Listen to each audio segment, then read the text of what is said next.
Hello, this is wmpyr here to talk about this knife right here. This was designed by Jose Negron, and this is the Bear Claw Hawkbill Fighter made by M-Tech. So it is a folding knife, and this is not a review, by the way, so just want to talk about some training stuff. Okay, and to me it kind of looks like a seahorse. And it's very, very compact, as you can see. Boom, it just fits in the palm of my hand. Super compact. It is a heavily modified Karambit, as you guys can see. It's a two-finger Karambit. Very, very cool stuff, right?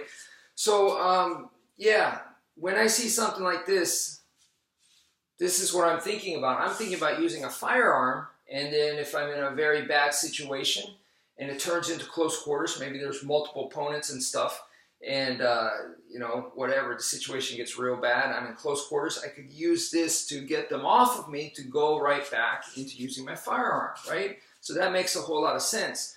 So, you know, every time I trained, of course, I tried to work on the reverse grip with this thing, and I've never been able to, and I've had this knife for years, I've never been able to make that work. It just, the biomechanics just doesn't feel right. It doesn't feel strong. I don't get enough leverage. I don't get enough power. At least for me, it doesn't work out.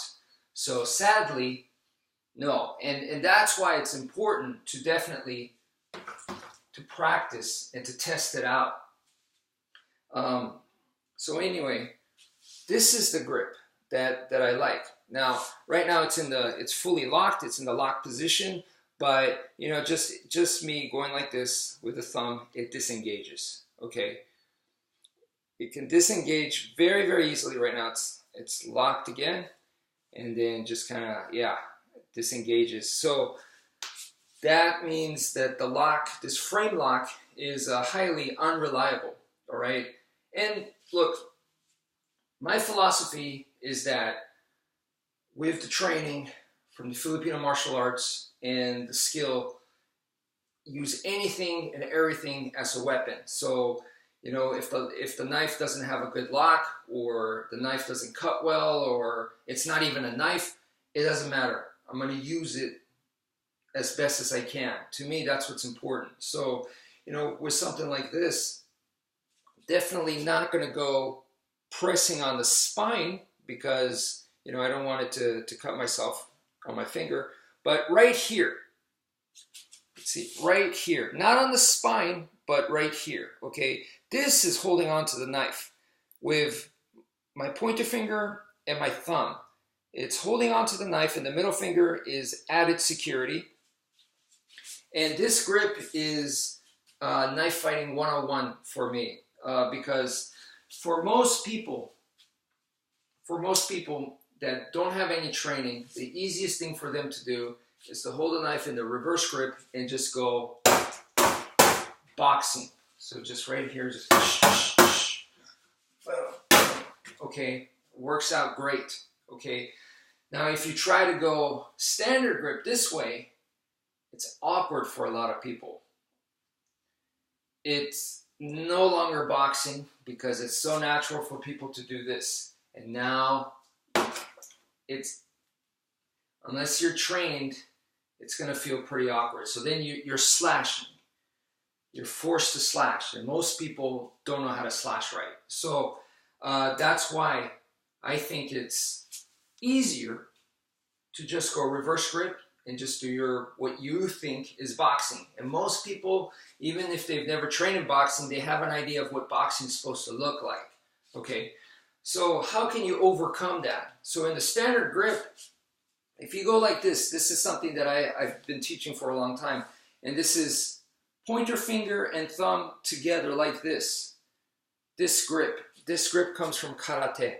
So if you practice this way, okay, practice throwing your punches this way, this will help you bridge the gap to go to standard grip and still be able to use a boxing style punching just by doing this right here. Thumb and pointer finger together like this. And that is pretty much the grip that we're using right here. So once again, here and here. So pointer finger and thumb. And once you do that, then it hooks very, very well. I didn't put a whole lot of power. It's just small, quick movements, and it hooks in very good. Right here, boom, like this. Boom. I could do this all day long, and it's hooking nice, as you guys can see right here. So boom, like that, boom, right here, boom. So to me, that has been the most successful way to use this knife. And yeah, I just wanted to share something with you guys, you know, going from the training to live blade. So live blade practice. Please make sure that you earn your way to a live blade. Don't just go to Amazon immediately and just buy something. Don't do it that way. Definitely go through stick, single stick, double stick, training knife, single training knife, double training knife. Earn your way to a live blade, and trust me, it's so much more worth it that way. So anyway, thank you for watching, and take care, folks.